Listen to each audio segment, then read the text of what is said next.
Hein? Ceux qui étaient avec nous à l'époque au Kasaï connaissent quelque chose, même à Lubumbashi. Mais vous ne pouvez pas revenir sur le passé là, puisqu'en politique, la politique est dynamique, la politique n'est pas statique.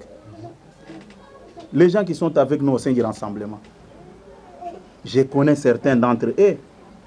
Quand nous on protestait contre la CENI de Ngoï Mulunda, et étaient en face de nous pour soutenir Joseph Kabila. Et il y a certains même qui ont aidé Kabila à modifier la constitution. Ils sont avec nous. Mais pourquoi nous les avons acceptés? Quand vous vous engagez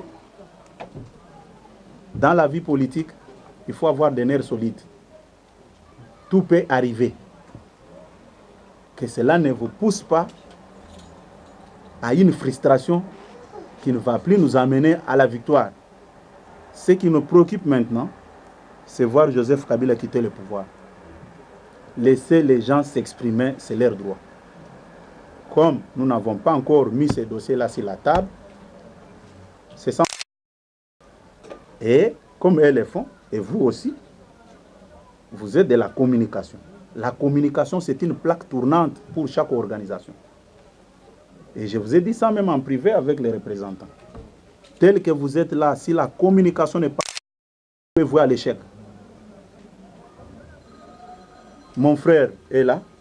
Chaque mercredi, nous avons des séances de matinée politique à la permanence.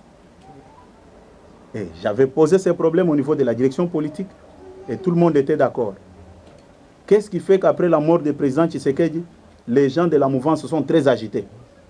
Parce que nous avons beaucoup de communication. Nous sommes partout, dans les réseaux sociaux, à la télé, dans la presse écrite. Nous le faisons. Et vous aussi, comme eux viennent ici vous parler de leur candidature, faites-le aussi, personne ne vous a interdit. Vous ne pouvez pas vous plaindre.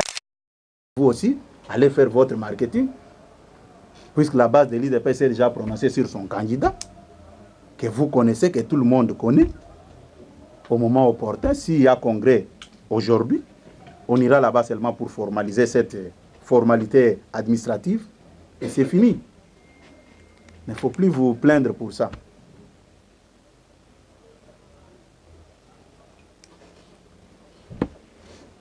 Merci, M. le secrétaire national. Oui. C'est le Kabassel, je suis le secrétaire sectionnaire UDPS Île-de-France. Oui. Ma préoccupation, en fait, se focalise sur le Congrès. Parce que nous savons bien que c'est le Congrès qui doit donner des orientations, et tout ça, et officiellement désigner nos différents candidats aux différents postes. Alors, logiquement, vous savez que c'est cette année qui devait être une année électorale. Alors, si... Kenanga vous a répondu aussi. Bon, on ne tient pas compte de Nanga, nous on se focalise sur les accords de la CENCO.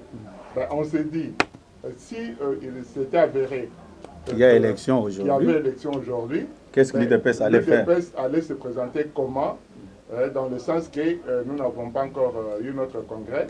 Et à ce moment-là, nos candidats, tout ça, comment ça allait se passer. Ça, c'est la première préoccupation. Et la deuxième, dans la direction politique, quelle est la date probable prévue pour la tenue du congrès de l'IDPS? Merci pour... Ok, merci beaucoup. Ok, je vais vous répondre rapidement. Le congrès que nous voulons convoquer là, c'est un congrès qui va se tenir sans Tshisekedi. Retenez ça très bien. Nous voulons organiser un congrès sans Tshisekedi. Et personne d'entre nous n'a le poids politique qu'avec Tshisekedi. Au jour d'aujourd'hui, il y a les gens qui ne sont plus de l'IDPS, mais qui ont traversé de l'autre côté, que Kabila utilise maintenant pour fragiliser l'IDPS et sa liquidation. Je vous donne un exemple. Chaque fois quand on organise un congrès pour un parti politique,